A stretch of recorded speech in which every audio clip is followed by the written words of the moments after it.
I was at a pizza place. I was eating meatballs. My dad was there. My brother was there. They both said, "Oh, I should get my prostate checked out." Remind you, I was eating meatballs. Recently, they both had their own concerns and fears of having to carry a bag of piss around because the plumbing was all jammed up. I said, "Don't worry, my prostate has gotten plenty of exercise."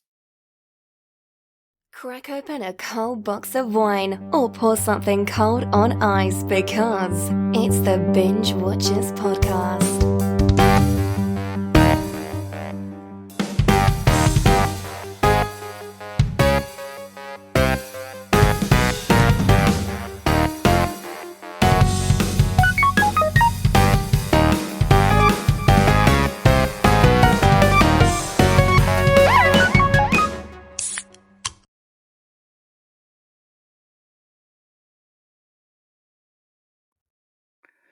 And before I go into home video headlines, I want to let you know that this drink, it's red. It's delicious. The drink, not the apple.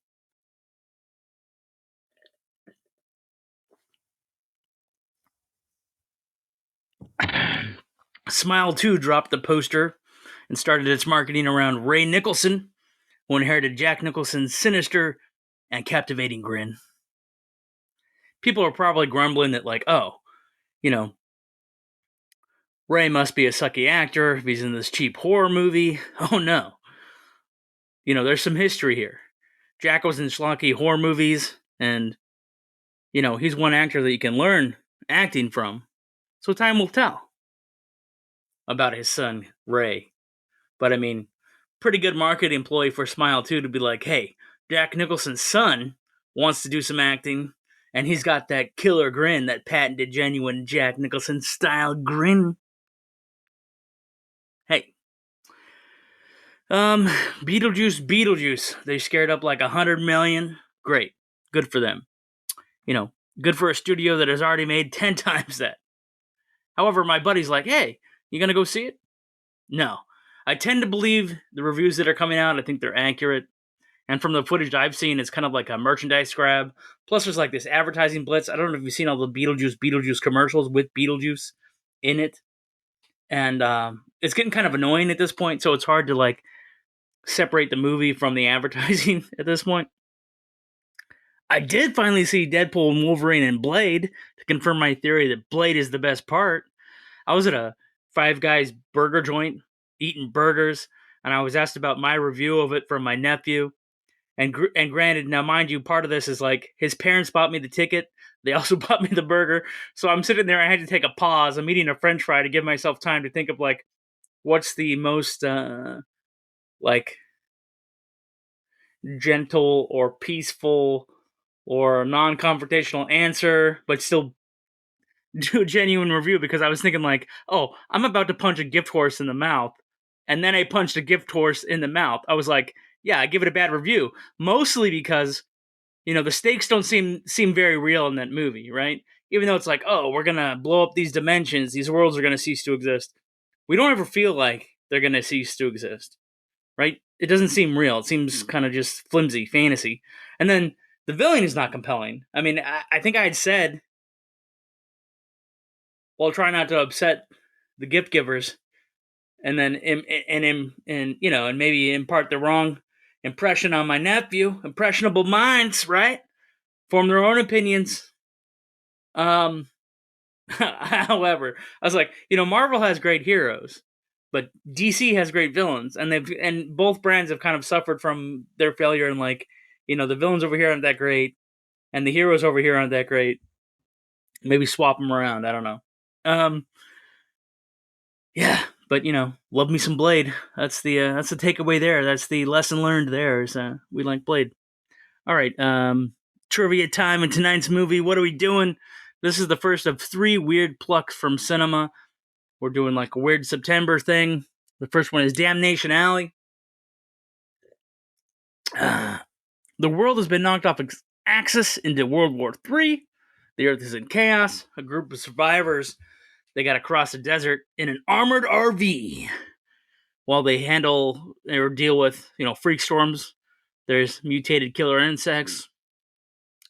The Landmaster is real. They had a custom wheel configuration built. The vehicle cost $300K to make, right? It was powered by a Ford engine.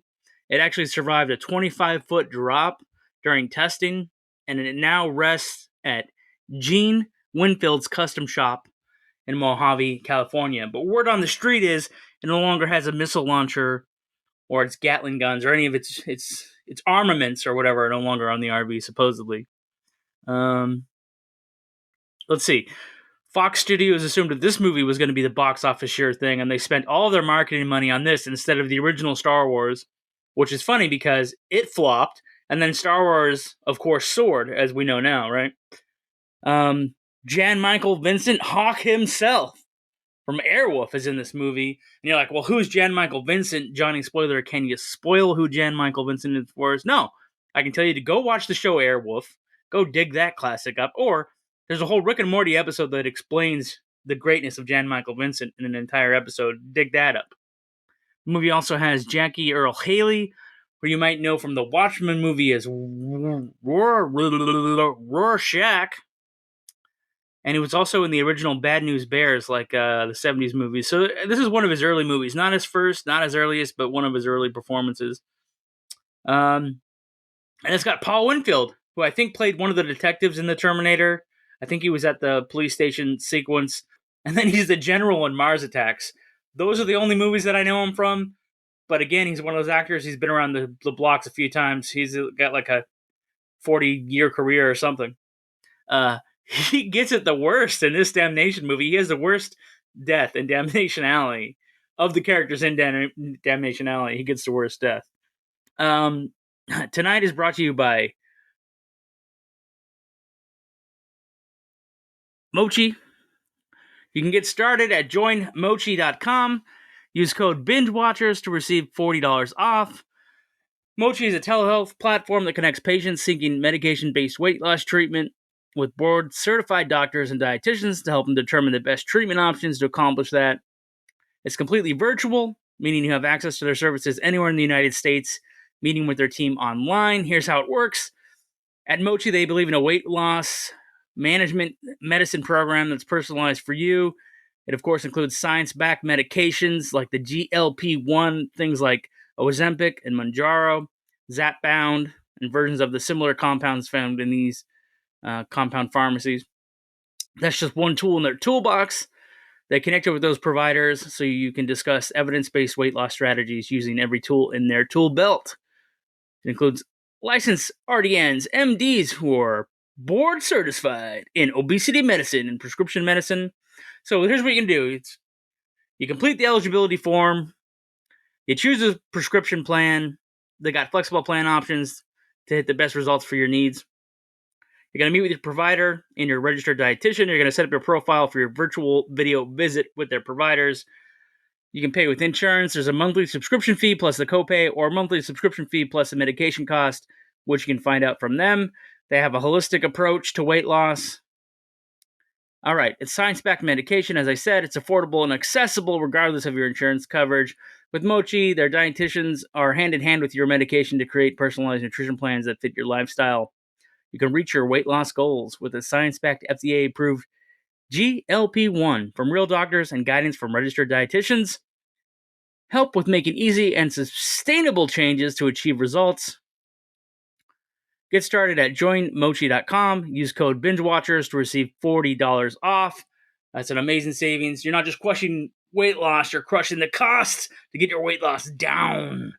I would say terms and conditions apply. Find out more at their website. Again, go to Join Mochi and use code BingeWatchers to receive $40 off. That'll be in the show notes. That'll be in the blog, the newsletter. You can find the great links that you need to try out Mochi. All right, now back to our favorite bits from Damnation Alley.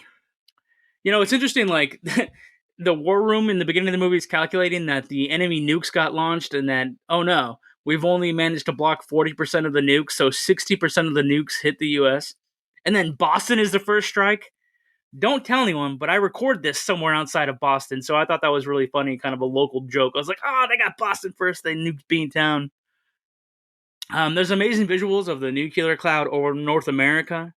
And then Of all the things that survived the nuclear holocaust, Circus in Las Vegas survives, and they visit it, and that's where they find one of the survivors, who they think is like the only female character in the movie until, spoiler alert, they find a colony. They're driving to Albany, New York, because somebody's radio broadcasting from Albany that there's people there, but we don't know that yet. We have to get there and find out. There's flesh-eating cockroaches, also one of my favorite bits. Came out of nowhere, love it. But at 53 minutes and 12 seconds in, the coolest cat in the movie dies. And that's uncorrectable for the next hour of the movie, right? And it's because of those damn cockroaches. And it's horrible. And it's graphic. Anyway, it's cool. I mean, it's like, if you're looking for some suspenseful thing to happen in this movie, and that's it, and there it is, and there you go. There's also hillbilly mutants. That's one thing you're looking for in these apocalypse movies about survivors, right? That are like, cruising around in a nuclear wasteland. Is you're like, where's the hillbilly mutants that we know are going to be here, either trying to eat us, rape us, or do both? Like, where are they? And of course, they got some hillbilly mutants. It's a stereotype, whatever. It's in this genre. You got to have it, right? How do we rate this movie? Well, on this show, we have our own special thing that we do. Binge now, watch it now, binge later, get around to it. Still worth a while. Still worth watching it, but it doesn't have to be the top of your playlist. Binge never speaks for itself. Don't watch this. Can't get your life back. You wasted 2 hours of your time. Well, first of all, we got to deal with the slow pacing, killing the wrong character too early, and Jan Michael Vincent not being totally Jan Michael Vincent in this movie. So I'm going to have to say binge later, baby. Binge later. Fan service. If the fans are speaking up, what are they jammering on about? On the last episode, we told a story about how I was eating a can of tuna and I had heard about an urban legend that's, supposedly a worker at a cannery fell into a vat of tuna and got mixed up in the cans that then went out for distribution. Again, urban legend stuff. However, Marco666JF7 chimes in and says he loves eating tuna right out of the can, but his wife hates it. But he thinks he'd be able to tell if he was eating a person mixed in. No, dude. No, Marco. You wouldn't be able to tell. It's all pink meat, brother. And when it's boiled and shoved into a can, how could you possibly tell? So if you enjoy eating tuna, you'll still enjoy eating tuna. You just don't know what tuna you're eating. And in fact, there's a famous favorite sub sandwich franchise chain whose tuna can't be labeled as tuna. So what's in their sandwiches? Question mark, question mark, question mark, question mark, question mark, question mark. Let that just ping off into eternity. Staff picks, if I can recommend a movie of the week, because you're never going to discover Damnation Alley. It's not up your alley. It's not something you want to watch. You're never going to do it. I've wasted 20 minutes of your time talking about it. Anyway, what else can I recommend? The Subservience people who made this Subservience movie, they wanted us to review it. That's Megan Fox playing Megan. You remember Megan with the android who gets obsessed with the family, then wants to kill the family, and she's supposed to be like the daughter's ultimate companion, and she's like AI, blah, blah, blah, blah, blah. Anyway, Megan Fox is playing Megan in this one. And if you like Megan Fox, you're like, oh man, she better be having sex as an android servant. That's the reason you're tuning in. Yeah, that's exactly the reason I tuned in. Like, I want to see Megan Fox have sex as an android. However, even though we can check off the list, yeah, horny android included, for Megan Fox doing her thing, she doesn't do much else than be the horny android. And usually she's really funny and sassy, like if you watch her in Jennifer Body. So you want that. But, robots or whatever are supposed to be cold. So the AI stereotype that they're doing these days with these movies, that the robots, that the robots or the androids or the AI units, AI companions or whatever, are cold as ice, baby. And so actually in this movie, the robot sex is not that great. The sex scenes with the cancer wife are actually better. That's right. The sick wife is heating everything up. And she's this actress named Madeline Zima. So take a look at that. That's a review of Subservience. You want it on the scale? Binge now, binge later, binge never? It teeters somewhere between binge later and binge never. But I'm sure the press is going to run wild. I'm sure there's going to be a bunch of blog articles praising this movie. I mean, it's just Megan with Megan Fox. And then the adult theme, like, is the dad gonna screw the robot? If they hadn't delivered that, like our expectation of that, I mean, well, they say, like, if you have expectations, you can turn them on their head and give us something different. That's fine. But we want the expectation and then the twist. The movie delivers the expectation, then kind of falls short. But then it has this this other thing where, yeah, the wife's sick, but she's still hot, and she's like, and I still want to enjoy all that life offers. So if you got one of those sick medical fetishes, or you just want to be titillated in a movie that promises android titillation and you don't get it delivered fully, then you know, I guess it could be a binge now for you. But it's teetering between binge later and binge never for me, and I just want to make jokes about robot sex. Okay, so what's going on down the road? Okay, well, we've arrived at that point. You don't have to go home, but you can't stay here. You can rewind me. You can play me again. You can subscribe for more talk about robot sex. You can sub up for more robot sex talk. And actually, stay tuned for The Car, which I think came out in 1977. Josh Brolin's dad, whose name I believe is James. Anyway, Josh Brolin's dad is going to fight a vehicle that's cruising around doing vehicular manslaughter or vehicular homicide. One of them possessed car movies. We'll find out why the car has such a grudge against humanity in that one. So, let's go.